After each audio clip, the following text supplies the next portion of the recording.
Hello. ये video हमारी ISO management topic की 11वीं वीडियो है। पिछली 10 वीडियोज़ में हमने स्ट्रक्चरल को कम्प्लीटली फिनिश किया हुआ है और हमने ज्योमेट्रिकल में एक वीडियो कर ली है और उससे पहले हमने कन्फर्मर्स को भी कम्प्लीटली फिनिश किया हुआ है। तो आपने अगर ज्योमेट्रिकल की इससे पहली वाली वीडियो नहीं देखी है तो एक बार वो देख लीजिए। वो यहाँ पे ख़त्म हुई थी आपका GI across ring and compound पे, ठीक है। तो इसके बाद हमारा स्टार्ट होता है टॉपिक कॉन्फ़िगरेशन इन जीआई। अब आपको इस वीडियो में आज सीखने मिलेगा कि जीआई में टोटल कितने टाइप के कॉन्फ़िगरेशंस हो सकते हैं, जिसमें से मैंने एक आपको लास्ट वीडियो में ही कंप्लीट कर दिया था, सिन और एंटी वाला। मैंने आपको ऑक्साइम के केस में सिन बताया था और एंटी बताया था, ठीक है। नेक्स्ट आपका जो स्टार्ट होता है वो है सिस ट्रांस सिस्टम। तो देखिए भाई, सिस और ट्रांस को हम कैसे डिफाइन करेंगे, तो आसान तरीका है बिल्कुल कि सेम ग्रुप अगर सेम साइड में आ जाए तो उसे बोलेंगे हम सिस, और अगर सेम ग्रुप अपोजिट डायरेक्शन में आ जाए उसे बोलेंगे हम ट्रांस। जैसे देखिए मैंने रेड रेड कर रखा है दोनों सीएल, ये सेम ग्रुप है और कहाँ पे हैं, अपोजिट साइड, तो बोलेंगे हम ये ट्रांस है। और यहाँ पे अभी क्या है, देखिए सेम साइड। साइड का मतलब क्या होता है, आप बीच से काट लीजिए इस तरीके से, ठीक है। तो ये कैसे बन गए अपोजिट साइड, ये कैसे बन गए सेम साइड। तो सेम साइड को बोलते हैं सिस, अपोजिट को बोलते हैं ट्रांस। क्लियर। अब यहाँ पर भी हो सकता है, मैंने आपको लास्ट वीडियो में बताया भी था कि डबल बॉन्ड के अलावा आपका साइक्लो एल्केन भी ऐसा सिस्टम हो सकता है जहाँ पे जीआई शो हो सकती है, ठीक। तो हाइड्रोजन देखिए दोनों कैसे हैं, सेम साइड, तो सिस हो गया। यहाँ दोनों हाइड्रोजन क्या है, अपोजिट साइड, तो आपका क्या हो गया ट्रांस, ठीक है। अब सिस ट्रांस और सिन एंटी के अलावा तीसरा एक और सिस्टम होता है, उसे बोलते हैं ईजेड सिस्टम, ठीक है। जेई और नीट या अदर कॉम्पिटिटिव एग्ज़ाम के लिए ये वाला सिस्टम काफ़ी इंपॉर्टेंट होता है, क्योंकि ई और जेड आपसे पहचानने को दिए जाते हैं। आपको सामने 4 ऑप्शन दे दिए जाएंगे और कहा जाएगा कि बताइए इन 4 में से कौन सा वाला ई है या कौन सा वाला जेड है, ठीक है। इसको हम ऑलरेडी इस तरीके से देख नहीं सकते कि आपने बस बिल्कुल देख के आंसर बता दिया। आपको कुछ रूल्स पता होने चाहिए, ठीक है। ई वर्ड कहाँ से आया है, ये एक लैटिन वर्ड है। इससे जो इसका ई जो है वो पहला लेटर है, ठीक है। और ऐसे ही जेड में ये एक वर्ड है, इसका पहला लेटर क्या है, जेड है। तो हम इसी से हमने ई और जेड स्टार्ट किए हैं, ठीक है। फुल फॉर्म हालांकि पूछ नहीं जाती है बट आपको पता होना चाहिए। तो ई क्या होगा, ई में लिखा हुआ है higher priority groups on opposite side, यानी कि जिनकी प्रायोरिटी ज़्यादा है वो पहुंच जाएंगे अपोजिट साइड, और जिनकी प्रायोरिटी ज़्यादा है अगर वो सेम साइड आ जाएं तो वो बन जाएगा अपना जेड। तो देखो भाई, हमें बेसिकली क्या आनी चाहिए, प्रायोरिटी निकालनी आनी चाहिए, ठीक है। और प्रायोरिटी निकालने के लिए कुछ रूल्स दिए गए जिन्हें हम बोलते हैं प्रायोरिटी रूल्स, इन्हीं का नाम होता है सीक्वेंस रूल। तो ई और जेड निकालने के लिए सबसे पहली चीज़ है कि हमें निकालनी आनी चाहिए प्रायोरिटीज़, ठीक है। तो प्रायोरिटीज़ के लिए हम लोग CIP रूल्स या प्रायोरिटी रूल्स पढ़ेंगे, ठीक है। उसके बाद ई और जेड अपने आप ही हमारा क्लियर हो जाएगा। अब देखिए रूल नंबर 1 आपका है कि जिस भी एल्कीन की हम ई और जेड निकालना चाह रहे हैं तो हमारा पहला टारगेट होता है कि उस एल्कीन से डायरेक्टली अटैच जो भी एटम है उसे हमें देखना है। जो अगर पहला एटम अटैच है, तो अगर एल्कीन से जो सबसे पहला एटम लगा हुआ है डायरेक्ट, ठीक है, अगर उसका एटॉमिक नंबर ज़्यादा है तो उसकी प्रायोरिटी हम क्या मानेंगे, ज़्यादा। जैसे कि ये आपका एल्कीन रहा, एल्कीन से पहला एटम जो लगा हुआ है इधर वो क्या है, F, और यहाँ क्या है, Cl। हम जानते हैं F और Cl में Cl का एटॉमिक नंबर ज़्यादा होता है, तो इसकी प्रायोरिटी बन जाएगी 1, इसकी प्रायोरिटी हो जाएगी 2। क्लियर। अब देखिए ब्रोमीन और आयोडीन में, ब्रोमीन और आयोडीन में आयोडीन का नंबर ज़्यादा होता है, इसका मतलब आयोडीन की प्रायोरिटी 1, ब्रोमीन की प्रायोरिटी 2। अब आप ध्यान से देखिए सेम प्रायोरिटी कहाँ आ गई, सेम प्रायोरिटी आपकी same side, same priority same side यही लिखा हुआ है देखो, हायर प्रायोरिटी सेम साइड, यानी कि आपका क्या बन गया, जेड। तो ये आपका हो जाएगा जेड। आप हायर प्रायोरिटी याद ना कर पाओ तो आप ऐसे याद कर लो, same priority same side Z हो जाएगा, ठीक है। यहाँ देखते हैं दूसरे वाले में Cl और Br, हम Br को देंगे प्रायोरिटी 1, Cl को देंगे प्रायोरिटी 2। F और I को देंगे प्रायोरिटी 1, F को देंगे प्रायोरिटी 2। आप देखिए यहाँ पे जो आपकी सेम प्रायोरिटी है वो कहाँ है, अपोजिट साइड, यहाँ 2 है तो यहाँ 2 बैठा हुआ है। सेम प्रायोरिटी अपोजिट साइड क्या बन गया आपका E। इस तरीके से आपको पहचानना होता है कौन सा वाला ई है और कौन सा वाला जेड। क्लियर। अब आता है रूल नंबर 2। रूल नंबर 2 में लिखा हुआ है कि अगर, लिखा हुआ सामने है ही, मैं आपको सिंपल लैंग्वेज समझा दे रहा हूँ, ठीक है। इसका मतलब ये होता है कि अगर पहला एटम जो भी एल्कीन से कनेक्ट है, ठीक है, उस एटम से अगर प्रायोरिटी डिसाइड नहीं हो पा रही है किसी भी रीजन से, ठीक है, यानी किसी भी रीजन से अगर उस पहले एटम से प्रायोरिटी डिसाइड नहीं हो पा रही है, तो हमें पहुंच जाना होता है उसके अगले एटम पे, यानी कि उस एटम के एक आगे बढ़ जाएंगे, ठीक है। और ऐसा देखो तभी होता है जब पहला एटम सेम हो जाए। मान लो एल्कीन का कार्बन है और दोनों पे पहला एटम जो लगा वो कार्बन है, तो उस कंडीशन में कार्बन से डिसाइड ही नहीं हुआ, तो हम फिर देखेंगे कि कार्बन पे आगे क्या लगा हुआ है, ठीक है। देखो ध्यान से, जैसे ये वाला कार्बन देखो ध्यान से, इस वाले कार्बन पे यहाँ लगा है डायरेक्ट कार्बन और यहाँ लगा है डायरेक्ट ऑक्सीजन। तो यहाँ तो क्लियर है कि भाई कार्बन और ऑक्सीजन में ऑक्सीजन का मास ज़्यादा होता है, सॉरी मास करो नंबर ज़्यादा होता है, तो आपका ऑक्सीजन नंबर 1 आ जाएगा और सी नंबर 2 आ जाएगा, ठीक है, यहाँ कोई दिक्कत नहीं है। लेकिन जो आपका दूसरा वाला एल्कीन का कार्बन है, यहाँ देखो ध्यान से, पहला वाला क्या है सी, यहाँ भी पहला क्या है सी। इसी रूल की बात चल रही है कि पहले एटम से डिसाइड ही नहीं हो पाया कि भाई प्रायोरिटी किसको मानी जाए, तो हम क्या करेंगे, हम बढ़ेंगे आगे। अब हम देखेंगे इस सी पे क्या लगा हुआ है, तो इस सी पे डायरेक्टली क्या लगा है, एक लगा है हाइड्रोजन, दूसरा हाइड्रोजन और तीसरा लगा है सल्फर। इस सी पे देखो एक लगा है हाइड्रोजन, दूसरा लगा है हाइड्रोजन, तीसरा क्या लगा है ओ, ठीक है। तो एच एच तो दोनों में सेम सेम है। ऑक्सीजन और सल्फर, इनमें किसकी प्रायोरिटी अच्छी है, तो हम जानते हैं सल्फर की प्रायोरिटी अच्छी है, तो ये आपका हो गया 1, ये आपका हो गया 2, सेम प्रायोरिटी डिफरेंट साइड, आपका आंसर आ गया ई। क्लियर। एक और क्वेश्चन है। क्वेश्चन जब भी आपका सामने आया करे, आप तुरंत वीडियो को पॉज किया करो, अपने आप ट्राई किया करो और उसके बाद आंसर मैच कर लिया करो। मैं आपका टाइम वेस्ट करूँगा नहीं, मैं आपका सीधे आंसर बोलता जाऊँगा, तो आपका ये अपना काम है, वीडियो पॉज करिए, ट्राई कीजिए और आंसर मैच कीजिए, ठीक है। देखिए यहाँ कार्बन पे लगा हुआ है नाइट्रोजन, ठीक, और यहाँ कार्बन पे बीच में क्या आ गया, बीच में है ये CH2 यानी कार्बन। तो यहाँ नाइट्रोजन यहाँ कार्बन, नाइट्रोजन नंबर बेटर होती है, तो हमारी 1 और 2। ध्यान रखेंगे आगे नाइट्रोजन है या आगे क्या है इससे कोई मतलब नहीं, हमें सिर्फ देखना होता है पहले पहला वाला आइटम। अगर पहले वाले आइटम से डिसाइड हो रहा है तो वहीं से डिसाइड कर देंगे, चाहे उसके आगे लाइन लगी पड़ी हो। लेकिन अगर पहले वाले आइटम से डिसाइड नहीं हो पा रहा है तभी आगे हम बढ़ेंगे, ठीक है। यहाँ पे पहला गया है, पहले नंबर पे कार्बन है, यहाँ पहले नंबर गया है फ्लोरीन। तो फ्लोरीन और कार्बन में फ्लोरीन की क्या प्रायोरिटी होती है, बढ़िया, तो 1 और 2 सेम प्रायोरिटी डिफरेंट साइड, यानी कि आपका बन गया ये ई। अब आता है रोल नंबर 3, इस CIP रूल्स का सबसे टिपिकल रूल। इसमें थोड़ा सा हमें ध्यान देना होता है, ठीक है। देखो लिखने को तो लिखा हुआ है कि मल्टीपल बॉन्ड जब प्रेजेंट होते हैं, अभी तक हमने जो काम किया वो सारे थे सिंगल बॉन्ड वाले, ठीक है। मल्टीपल बॉन्ड का मतलब ये होता है कि डबल बॉन्ड हो जाएगा डुप्लीकेट और ट्रिपल बॉन्ड हो जाएगा ट्रिप्लीकेट। तो लिखने को तो लिख दिया किताबों में रूल है, ठीक है, लेकिन इसका मतलब क्या हुआ, तो इसका मतलब देखो मैं समझाऊंगा आपको। जैसे कि आपके सामने ये लिखा हुआ है C∼N, ठीक है, इस तरह लिखा हुआ है। तो आप इसे कैसे करेंगे, देखो जैसे मैं बता रहा हूँ बिल्कुल एज इट इज़ मान लेना और वैसे ही करना, ठीक है।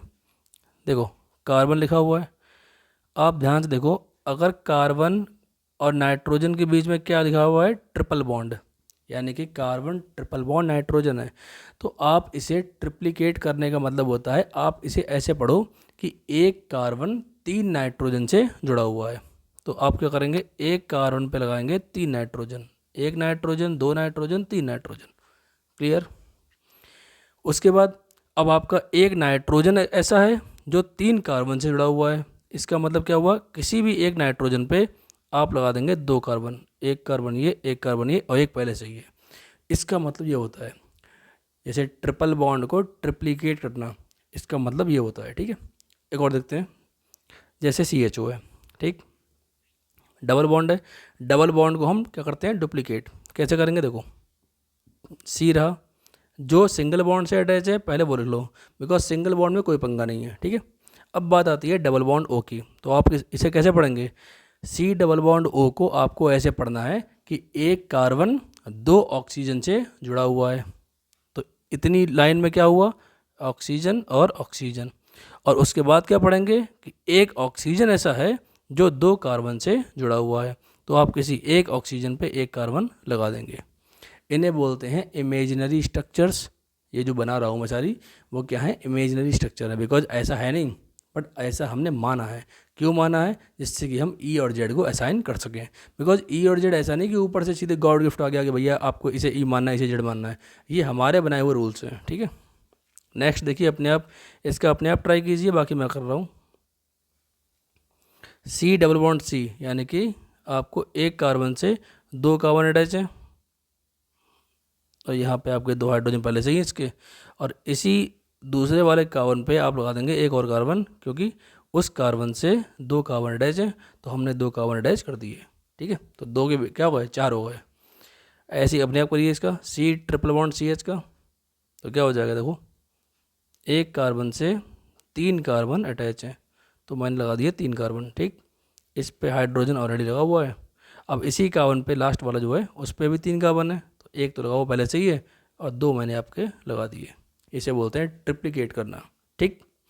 अब क्वेश्चन कैसे आता है, ऐसे आ जाता है, जैसे ये लिख के आ गया क्वेश्चन कि भाई आपको बताना है कौन सा कैसा है। तो देखो भाई, इसको आसान तरीका देखो, वैसे तो मैंने आपको रूल बता दिया, बट बाई चांस आपके रूल लगाने मन नहीं कर रहा, आपको आसान तरीका चाहिए, तो आसान तरीका बता रहा हूँ। देखो यहाँ कार्बन है, ठीक, यहाँ भी कार्बन है, यानी कि पहले एटम से डिसाइड नहीं हुआ। अब ज़रा बताओ इस कार्बन पे क्या क्या अटैच है। तो भाई एक तो अटैच है हाइड्रोजन, दूसरा कार्बन, तीसरा कार्बन। अब इसकी बात कर लेते हैं, इस पे क्या क्या अटैच है। तो एक तो अटैच है हाइड्रोजन, और इस पे 2 कार्बन अटैच है। कितने अटैच हैं, 2 कार्बन। अब आप सोचोगे यार 2 कार्बन अटैच कैसे हैं, तो देखो भाई 2 कार्बन अटैच कैसे हैं बताए, एक कार्बन और इस कार्बन के बीच में क्या है, डबल बॉन्ड। डबल बॉन्ड है, इसका मतलब क्या हुआ, कार्बन कार्बन के बीच में क्या है, डबल बॉन्ड, इसका मतलब 2 कार्बन मानेंगे उसे, जैसे हम अभी कर रहे थे, ठीक है। आपके सामने दिखाऊँ, ये देखो ये लिखा हुआ है, ऐसा है ये, ठीक है। तो देखो इस कार्बन पे क्या है, 2 कार्बन, एक कार्बन एक कार्बन। अब ध्यान देना, इसमें तो मैंने आपके सारे कार्बन लिख दिए, देखो एक स्टार्टिंग वाला और ये, लेकिन नीचे वाले में आप ध्यान से देखो, हमने बनाया हुआ है एक एक्स्ट्रा कार्बन। इसी एक एक्स्ट्रा कार्बन के चक्कर में क्या होता है, ये नीचे वाले की प्रायोरिटी अच्छी हो जाती है, यानी कि प्रायोरिटी नंबर 1, प्रायोरिटी नंबर 2। यानी कि एक तरीके से देखा जाए तो ऊपर वाले में केवल 3 कार्बन बचे हैं, और नीचे वाले कितने हो गए, देखो अगर आप बनाना चाहो बना सकते हो। ये C H double bond CH2 है, तो डुप्लीकेट हो जाएगा, यानी कि सी यहाँ पे क्या हो जाएगा, सी और ये सी, ठीक है, और एक ये वाला सी, टोटल कितने हुए, 4 सी हो गए। पहला कार्बन जो 2 कार्बन से अटैच है, और दूसरा कार्बन जो 2 कार्बन से अटैच है, ठीक है। तो टोटल 4 कार्बन यहाँ मिले, और ऊपर वाले में आपको कितने मिले, केवल 3 कार्बन। क्लियर। दूसरा देखिए, मैं इसको बिठा दे रहा हूँ, यहाँ CH2OH है। CH2OH का मतलब क्या, कार्बन पे अटैच है हाइड्रोजन, हाइड्रोजन एंड एक ऑक्सीजन। और यहाँ क्या अटैच है, हाइड्रोजन, 2 ऑक्सीजन। 2 ऑक्सीजन क्यों है, because C double bond O present है। अब आपको साफ साफ दिख रहा है ऊपर वाले की प्रायोरिटी ज़्यादा है, नीचे वाले की प्रायोरिटी कम होगी। 1 2 1 2 कैसे बैठे हैं, अपोजिट साइड, यानी कि आपको क्या हो जाएगा, E आंसर। क्लियर। अब ये कुछ क्वेश्चन है, आपको इसमें पहचानना है E और Z कौन कौन से हैं। अब E और Z पहचानने के लिए देखो भाई, मैंने क्वेश्चन लिखा हुआ है, आप वीडियो पॉज करेंगे, अपने आप ट्राई करेंगे, लेकिन मैं आपको आंसर सीधे लाइन से बोलता जा रहा हूँ, ठीक है। तो यहाँ पे आपका देखो प्रायोरिटी ऑक्सीजन है, इसलिए इसकी प्रायोरिटी 1, इसकी प्रायोरिटी 2। इस वाले में C के बाद देखो, C के बाद क्या है, C के बाद C है, यहाँ C के बाद क्या है, F की प्रायोरिटी अच्छी होती है, यानी कि 1 एंड 2, आपका बन जाएगा Z। आप फटाफट वीडियो पॉज करते रहेंगे और करते रहेंगे, वरना हम इसको करते रहेंगे, फ़ायदा क्या इसको, है नहीं है। देखिए CH डबल बॉन्ड CH2, यहाँ पे लिखा है NH2, यानी कि नाइट्रोजन पहला है, यहाँ पे क्या है, पहला कार्बन, पहले ही से आंसर आ गया। यहाँ आपका नंबर 1, यहाँ आपका नंबर 2। असली खेल होता है इस वाले में, अगर आप ध्यान से देखो, CH डबल बॉन्ड CH2, इसके बने थे मैंने 4 कार्बन, और 4 कार्बन ऑलरेडी यहाँ पे दिए हुए हैं उसी तरीके से। ये अच्छा एग्जाम्पल है, इस पर मारना स्टार। ये अच्छा एग्जाम्पल है कि आपका कंपटीशन किससे हो गया, कि डबल बॉन्ड को जब हम खोल रहे थे तब जो चीज़ बनती है एग्जैक्टली वही चीज़ हमारी ग्रुप में लिखी हुई है। यानी कि मैंने आपसे कहा था ये वाला कौन सा होता है, इमेजनरी, इसे हमने इमेजिन किया हुआ है, ठीक है। और ये कैसा है, रियल। और यहाँ पे कैसा है, बिल्कुल सेम टू सेम, कोई अंतर नहीं। तो इस कंडीशन में जहाँ पे रियल और इमेजनरी का कंपटीशन होता है वहाँ पे जीतता कौन है, रियल वाला।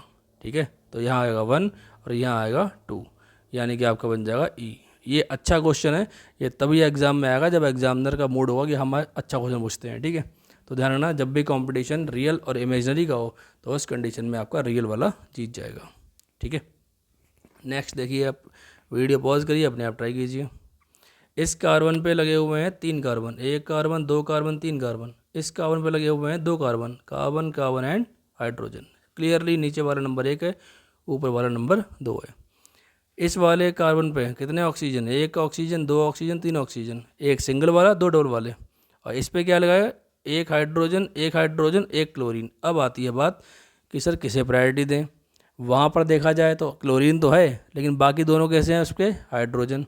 और यहाँ नीचे क्या है, 3 के तीनों क्या है, ऑक्सीजन। यानी कि ऑक्सीजन जो है वो क्लोरीन से तो कम प्रायर है, बट हाइड्रोजन से ज़्यादा प्रायर है। तो यहाँ पे आप स्टार मार्क करेंगे और ध्यान रखेंगे कि मैंने आपसे स्टार्टिंग में कहा था कि पहला एटम अगर डिसाइड ना करे तो पहले के अगला वाला जो भी एटम है अकेला वही एटम डिसाइड कर देगा। भाई ऊपर वाले में मोस्ट प्रायर कौन सा है, एक कौन सा है, Cl, और नीचे वाले में मोस्ट प्रायर कौन सा है, ऑक्सीजन। तो Cl और ऑक्सीजन में Cl की प्रायोरिटी ज़्यादा अच्छी है, इसलिए हम Cl को प्रायोरिटी देंगे। 1 और 2, आपका आंसर आ जाएगा ई। ये सारे अच्छे अच्छे एग्जाम्पल्स हैं, तो आसान आसान वाले आपके बहुत सारी किताबों में पढ़े होंगे, आप कहीं से कर सकते हैं। ठीक है, ये सारे अच्छे एग्जाम्पल, क्वालिटी एग्जाम्पल्स। ठीक है, नेक्स्ट आपका आता है रिंग वाला। देखो भाई, जब आपके सामने ये रिंग आएंगी, ये 3 मेंबर्ड रिंग है और ये आपकी 5 मेंबर्ड रिंग है। ठीक है, तो अगर कोई बीच में बॉन्ड वगैरह नहीं है, सिंपल रिंग बनी हुई है, तो एक तो अगर जो याद करना चाहे डायरेक्टली कि भाई जो हमारी छोटी रिंग्स होती हैं, स्मॉलर रिंग्स होती हैं, उनकी प्रायोरिटी ज़्यादा अच्छी होती है, बड़ी रिंग्स की प्रायोरिटी कम होती है। वो तो चीज़ें याद कर ले ऐसे। ठीक है, लेकिन जिसको समझना है कि ऐसा होता क्यों है तो उसको मैं आपको समझा दे रहा हूँ। देखो भाई, यहाँ पहला कार्बन, यहाँ पहला कार्बन, क्लियर। पहले कार्बन पे क्या है, 3 कार्बन, और पहले यहाँ भी पहले कार्बन पे क्या है, 3 कार्बन। ठीक, यहाँ आया दूसरा कार्बन, दूसरे कार्बन पे कितने कार्बन है, 2 कार्बन। यहाँ दूसरे पे कितने हैं, 2 कार्बन। तीसरा आ जाओ, यहाँ तीसरे पे कितने हैं, 2 कार्बन। यहाँ तीसरे पे कितने हैं, 2 कार्बन। चौथा जो है वो यहीं वापस बन जाएगा। चौथे कार्बन पे कितने हैं, 3 कार्बन। यहाँ चौथे कार्बन पे कितने हैं, 2 कार्बन। इसी बेस पे आपकी प्रायोरिटी इसकी नंबर 1, इसकी नंबर 2 हो जाती है। ठीक है, ये तो हुआ तरीका। लेकिन अगर आपको इतना कॉम्प्लेक्स याद नहीं करना है तो कोई दिक्कत नहीं, आप सीधे याद कर लो, छोटी रिंग्स की प्रायोरिटी बढ़िया होती है। यानी कि स्मॉल रिंग होगी तो स्मॉल रिंग के केस में प्रायोरिटी अच्छी मानी जाएगी, बड़ी रिंग के केस में प्रायोरिटी बेकार मानी जाएगी। क्लियर। लेकिन जब बात आए इसकी, जैसे कि यहाँ पे डबल बॉन्ड है और यहाँ ऊपर वाला डबल बॉन्ड नहीं है, तो देखो भाई, पहला कार्बन 3 कार्बन से अटैच है, पहला कार्बन 3 कार्बन से अटैच है। दूसरा कार्बन 2 कार्बन से अटैच, यहाँ दूसरा 2 कार्बन से अटैच। तीसरा कार्बन 2 कार्बन से अटैच, और यहाँ का तीसरा कार्बन कितने कार्बन अटैच है, 1 2 और एक ये वाला 3 कार्बन अटैच। यानी कि इसकी प्रायोरिटी नंबर 1, इसकी प्रायोरिटी नंबर 2। तो ध्यान रखेंगे आप, यहाँ का आपका हो गया ई। तो भाई अगर बीच में कोई डबल बॉन्ड है ही नहीं, सारी क्या है, बिल्कुल साइक्लो एल्केन है। ठीक है, उस कंडीशन में तो बिना आंखें बंद कर मार दो कि भाई जो छोटी रिंग है उसकी प्रायोरिटी ज़्यादा होगी। लेकिन अगर बॉन्ड है तो जैसे मैंने आपको बताया है वैसे ही आराम से आप देख लो, डबल बॉन्ड का मतलब है वो एटम 2 बन जाएंगे अपने आप ही। ठीक है, अगला देखिए, ये आपका है C double bond C, CHO लिखा है, COOH F और Cl। ठीक है, Cl के पहले क्या है, एक कार्बन भी है, तो बस यहीं से आंसर आ जाएगा। F की प्रायोरिटी या C की प्रायोरिटी, तो हम जानते हैं F की प्रायोरिटी बेटर है, C की प्रायोरिटी हुई बेकार। Cl तक तो कहानी पहुंची ही नहीं, पहले से ही आंसर आ गया CH2 वाले से। ठीक है, अब आती है बात CHO COOH की। CHO का मतलब है इसकी आप बनाएंगे स्ट्रक्चर। स्ट्रक्चर कैसी होती है इसकी, देखो C double bond O single bond H, और COOH की स्ट्रक्चर बनाएंगे तो क्या हो जाएगा, C double bond O single bond OH। इसका मतलब यहाँ पे ऑक्सीजन है, ऑक्सीजन है और हाइड्रोजन है, और इसमें क्या है, ऑक्सीजन है, ऑक्सीजन है, ऑक्सीजन है। इसका मतलब प्रायोरिटी नंबर 1, प्रायोरिटी नंबर 2, क्या बन गया आपका ई। इस तरह आपके कॉन्फ़िगरेशन यहाँ पे आपका ख़त्म हो गया। नेक्स्ट वीडियो जो आपकी आएगी उसमें हम कंपैरिजन कराएंगे स्टेबिलिटीज़ का, स्टेबिलिटी कंपैरिजन कराएंगे, और उसके बाद पढ़ाएंगे आपको लास्ट टॉपिक इस टॉपिक का, ज्योमेट्रिकल अलजेब्रा का, कि आपको स्टीरियो आइसोमर्स की कैलकुलेशन सिखाई जाएगी। ठीक है, तो अगली वीडियो जो आने वाली है वो इस टॉपिक की लास्ट वीडियो होगी। ऑलरेडी इसकी एक वीडियो बन चुकी है, यानी कि आपका टोटल जीआई जो है वो 3 वीडियोज़ में कवर हो चुका है। ठीक है, तो आप इस प्लेलिस्ट में जाइए और लेक्चर 1 से लेके और 10 तक सारे सुंडारी लाइन से आपका ISO मैनेजमेंट कम्प्लीटली पूरा हो जाएगा। चलिए पढ़ाई करते रहिए। Thank you very much.